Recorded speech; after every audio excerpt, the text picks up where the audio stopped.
మనం ఆలయాలకు వెళితే ఆ అమ్మవారిది కావచ్చు లేదా అక్కడ ఉన్నటువంటి భగవంతుడిని దర్శనం చేసుకుంటాం, మొక్కులు చెల్లించుకుంటాం. ఆ తర్వాత అమ్మవార్ల టెంపుల్స్లో ఇచ్చే ప్రసాదాన్ని తినడం కావచ్చు, ఇంటికి తీసుకువెళ్ళి నలుగురికి పంచడం కావచ్చు, చాలా ప్రాధాన్యత ఉంటుంది. అందులోనూ లడ్డూకు చాలా ప్రాధాన్యత ఉంటుంది. అయితే కలియుగ వైకుంఠ దేవుడైనటువంటి తిరుమల తిరుపతి దేవస్థానం వెంకటేశ్వర స్వామికి సంబంధించినటువంటి లడ్డు నెయ్యి వివాదం నేపథ్యంలో తెలంగాణలో కూడా రాష్ట్ర ప్రభుత్వం టెంపుల్స్ మీద దృష్టి సారించింది. ఆలయాలకు సంబంధించినటువంటి ప్రసాదం కోసం వాడుతున్నటువంటి లడ్డూలు కావచ్చు, పులిహోర కావచ్చు, వీటన్నిటికి సంబంధించినటువంటి ఏ విధమైనటువంటి నాణ్యత ఉంది అనే దాని మీద సంబంధించినటువంటి దృష్టి సారించింది. ప్రస్తుతం తెలంగాణ ఇంద్రకీలాద్రిగా భావించే భద్రకాళి దేవస్థానంలో ఉన్నాం. ప్రస్తుతం ఈ లడ్డూ తయారీకి సంబంధించి ఎలాంటి జాగ్రత్తలు తీసుకుంటున్నారు, ఏ విధంగా ప్రామాణికాలు పాటిస్తున్నారు తెలుసుకునే ప్రయత్నం చేద్దాం.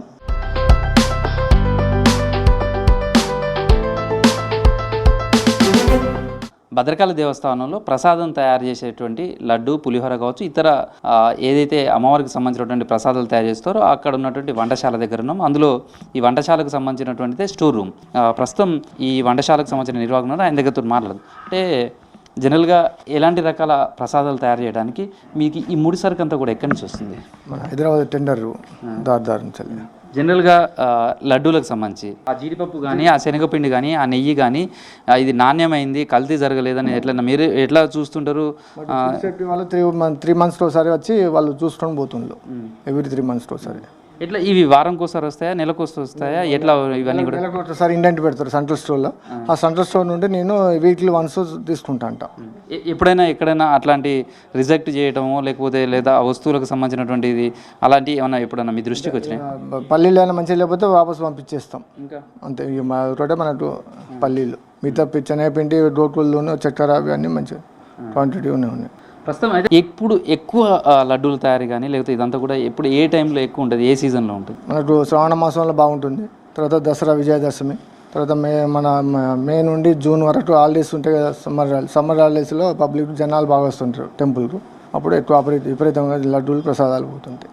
ఇది ప్రస్తుతం అయితే ఇవంతా కూడా హైదరాబాద్ బేస్డ్గానే టెండర్ తీసుకున్నటువంటి కాంట్రాక్టర్ దగ్గర నుంచి వీళ్ళకి కావాల్సినటువంటి ముడి పదార్థాలన్నీ కూడా వస్తాయి. మరి ఫుడ్ సేఫ్టీ అధికారులు ఎట్లాంటి తనిఖీలు చేస్తున్నారు? తిరుమల దేవస్థానానికి సంబంధించిన నెయ్యి వివాద నేపథ్యంలో ఇప్పుడు ఇలాంటి ఫుడ్ సేఫ్టీ అధికారులు కూడా పరీక్షలు నిర్వహిస్తున్నారు.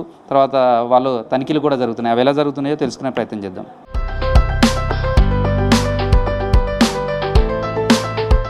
భద్రకాళి దేవస్థానంలో లడ్డూలకు సంబంధించి 2 రకాల లడ్డూలు ఉంటాయి. ఒకటేమో బెల్లంతో చేసినటువంటి లడ్డు, తర్వాత రెగ్యులర్గా షుగర్ తోటి చేసినటువంటి, పానకంతో చేసినటువంటి మరొక లడ్డు ఉంటుంది. సేమ్ టైం లడ్డూకు సంబంధించినటువంటి ఇవి చూడవచ్చు. ఈ పరిణామం కూడా 100 గ్రాముల వెయిట్ ఉంటుంది ఒక్కొక్క లడ్డూకు సంబంధించి. ఈ లడ్డూను భక్తులకు విక్రయిస్తారు. ప్రస్తుతం ఫుడ్ సేఫ్టీ అధికారులు కూడా ఉన్నారు, వాళ్ళు శాంపిల్స్ కూడా తీస్తున్నారు. సార్, అంటే ప్రస్తుతం ఈ భద్రకాళి దేవస్థానానికి సంబంధించి ఫుడ్ సేఫ్టీ అధికారులుగా మీరు ఏమేమి శాంపిల్స్ తీసుకుంటున్నారు? ప్రస్తుతం వాటిని ఎక్కడికి పరీక్షలకు పంపిస్తారు? విజయ నెయ్యి ఏపీ ఫెడరేషన్ వాళ్ళది, దాంతోపాటు శనగపిండి, షుగరు, కాజు, దాంతోపాటు మినప్పిండి, శనగపిండి, ఇవన్నీ ఇతరత్ర అంటే ఏవైతే ముడి పదార్థాలు ఉన్నాయో అన్నీ నెయ్యితో పాటు ప్లస్ తయారు చేసిన లడ్డు కూడా మేము ఇక్కడ ప్రతి 3 నెలలకు ఒకసారి ఖచ్చితంగా పరీక్షలు చేస్తుంటాము. అందులో భాగంగానే విజిట్కి వచ్చాము. సార్, నెయ్యికి సంబంధించి చూస్తే మామూలుగా జనరల్గా ఉండే నెయ్యి అంటే ఆవు నెయ్యి వాడతారు, లేదా మరొక గేదె ఆ నెయ్యి వాడతారు. ప్రస్తుతం ఈ నెయ్యి ఎల్లో కలర్ ఉంది. అసలు ఈ నెయ్యి ఏంటి? ఈ నెయ్యిని కాంట్రాక్టర్లు ఎక్కడి నుంచి తెప్పిస్తున్నారు? జనరల్గా ఆవు నెయ్యి ఎప్పుడైనా కొంత లైట్ ఎల్లో కలర్లో ఉంటుందండి. గేదె నెయ్యి వేరే కలర్లో ఉంటుంది, ఆవు నెయ్యి ఇదే కలర్లో ఉంటుంది. ఇది గవర్నమెంట్ టెండర్ ద్వారా విజయ ఘీ ఏపీ ఫెడరేషన్ వాళ్ళ నుంచి ఒక కాంట్రాక్టర్ సప్లై చేస్తాడు మనకు. ఈ నెయ్యిలో కూడా మేము ఎలాంటి లోపాలు ఉన్నట్టయితే మా పరీక్షలో గుర్తించలేదు. తదుపరి పరీక్షల నిమిత్తం కూడా రాష్ట్ర ఆహార ప్రయోగశాల నాచారం పంపిస్తున్నాము. ఒకవేళ ఏదైనా ఉంటే మేము మళ్ళీ గవర్నమెంట్ వారికి, దేవస్థానం అధికారులకు నివేదిస్తాము. ఇటు అంటే 10 ఏళ్ళుగా రాష్ట్రం ఏర్పడింది, కానీ విజయ డైరీకి సంబంధించి మన దగ్గర కూడా ఉంది. కానీ ఇప్పుడు మీరు చూస్తే విజయ నెయ్యికి సంబంధించి ఆంధ్రప్రదేశ్కు సంబంధించినది ఉంది. అంటే మన దగ్గర నుంచి ఎందుకు సప్లై కావట్లేదు, మన దగ్గర నుంచి ఎందుకు తీసుకోవట్లేదు? ఈ నెయ్యికి ఆ నెయ్యికి ఏమైనా తేడా ఉంటుందా సార్? అంటే టెండర్ నిబంధనలను ఎవరి శాఖ వాళ్ళు ఖరారు చేస్తారు. కాకుండా అంటే ఈ నెయ్యి కూడా విజయ నెయ్యి గవర్నమెంట్ ఫెడరేషన్ వాళ్ళది కూడా మేము చాలా చోట్ల షాంపులు తీసుకొని పంపినాము. అవి నాణ్యమైనవని తేలినాయి గతంలో కూడా. హవెవర్ ఇప్పుడు కూడా మళ్ళీ షాంపులు సేకరించాము, ఇది ల్యాబ్కు పంపుతున్నాము. ఒకవేళ ఏదన్నా తేడా ఉంటే మళ్ళీ దేవస్థానం అధికారులకు వాళ్ళకి నివేదిస్తాం. మా పరీక్షల్లో అయితే ఇక్కడ 1 ఇయర్లో కూడా ఏ ఒక ఇంగ్రీడియంట్ రా మెటీరియల్ కూడా తేడా ఉన్నట్టు అనిపించలేదు. ఏమేమి టెస్టులు చేస్తారు అట్లాంటి ఆ ల్యాబ్లలో మనకు వచ్చే రిజల్ట్స్ ఏమేమి ఉంటాయి? రిజల్ట్స్ ఏంటంటే ఎసిడిటీ వాల్యూ ప్లస్ ఇంగ్రీడియంట్స్ ఏమన్నా తేడా ఉన్నాయా, ఏదైనా ఫంగస్ ఉందా దాంట్లో అనే పరీక్షలు చేస్తారు. ఏదైనా ఉంటే మనం చెప్తాం. ఇప్పటికీ పలుమార్లు పంపాము ఈ దేవాలయం నుంచి, ఎప్పుడు కూడా మనకు అలాంటి రిపోర్ట్స్ రాలేదు. సూచనలు చేస్తుంటారు మామూలుగా టెంపుల్కి వచ్చినప్పుడు మీరు ఈ విజిట్స్లలో ఒక భద్రకాళి దేవస్థానంతో పాటు మిగతా టెంపుల్స్కి సంబంధించి ఏమేమి టెంపుల్స్లలో రెగ్యులర్గా ఈ విజిట్స్ కావచ్చు లేదా ఈ టెస్ట్లకు సంబంధించి జరుగుతుంది మన దగ్గర? ముఖ్యంగా మేము రా మెటీరియల్ ఫిజికల్గా చెక్ చేస్తాము. ఏదైనా అందులో ఫారెన్ మెటీరియల్ అలాంటిది ఉంటే అక్కడికక్కడే డిస్కార్డ్ చేయిస్తాము, లేదా పెద్ద మొత్తం లేదని ఉంటే అతని టెండరర్కు రిటర్న్ చేయిస్తాము. కానీ ఇక్కడైతే అలాంటిది ఏం గమనించలేదు. అన్ని దేవాలయాలు ఇప్పుడు మన పాలకుర్తి టెంపుల్ చూస్తాం మేము, అంటే మన దగ్గర ఉన్న అతిపెద్ద దేవాలయం పాలకుర్తి టెంపుల్, గతంలో యాదాద్రి టెంపుల్. ఎక్కడైనా వీళ్ళు ఏంటంటే దేవుడికి ఇచ్చే నైవేద్యం కాబట్టి అక్కడ ఉన్న సిబ్బంది కూడా మరీ జాగ్రత్తతోనే వాళ్ళు మంచి నాణ్యమైన ఇస్తేనే తీసుకుంటారు. ఇంకొకటి ఏంటి, ఎప్పుడన్నా ఒకసారి ఏదైనా వస్తే కూడా వాళ్ళు ఏమంటే రిటర్న్ చేసేస్తారు. లక్షలాది మంది వచ్చే భక్తులు భక్తితోటి ఆ లడ్డూను అత్యంత పవిత్రంగా కొనుగోలు చేస్తారు కాబట్టి అలాంటి భక్తుల మనోభావాలను దెబ్బతినకూడదు. అదేవిధంగా శుచి శుభ్రతతోటి వాళ్ళకు లడ్డూ కానీ లేదా ఇతర ప్రసాదాలను అందించేందుకు ఎప్పటికప్పుడు పర్యవేక్షణ ఉంటుందనేది అర్థమవుతుంది.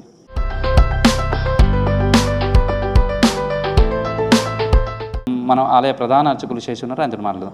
అంటే ప్రసాదం అనగానే దేవుడు ప్రసాదం అనగానే చాలా పవిత్రంగా ఎవరైనా భావిస్తాం. ఏ టెంపుల్కి వెళ్ళినా ప్రసాదం తీసుకుంది వాళ్ళకు వెళ్తే అది పెద్ద లోటుగానే భావిస్తారు ఎక్కడైనా సరే. ఇప్పుడు కొద్ది రోజులుగా లడ్డు విషయంకి సంబంధించి కావచ్చు, నెయ్యి విషయంలో ఒక వివాదం అయితే కొనసాగుతుంది. మన దగ్గర యాగాలకు సంబంధించి కావచ్చు, హోమాలు చేసేటప్పుడు ఎలాంటి నెయ్యిని తీసుకుంటారు, ఏ రకమైనటువంటి నెయ్యిని వాడాల్సి ఉంటుంది?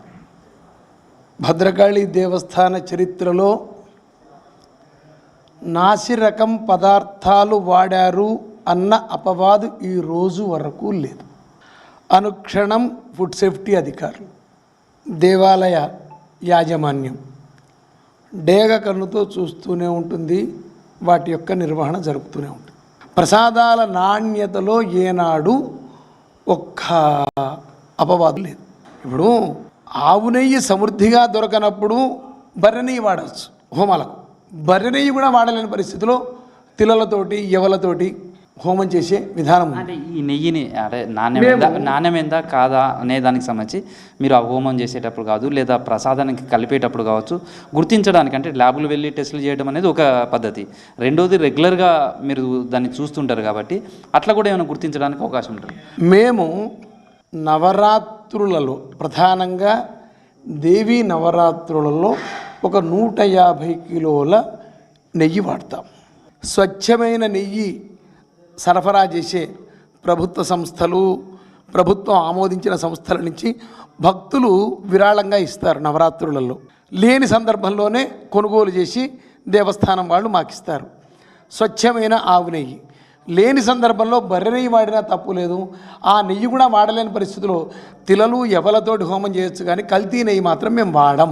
ఒకప్పుడు ఈ వస్తువులు కావచ్చు ఇవంతా కూడా ఎట్లా సప్లై అయ్యేటి?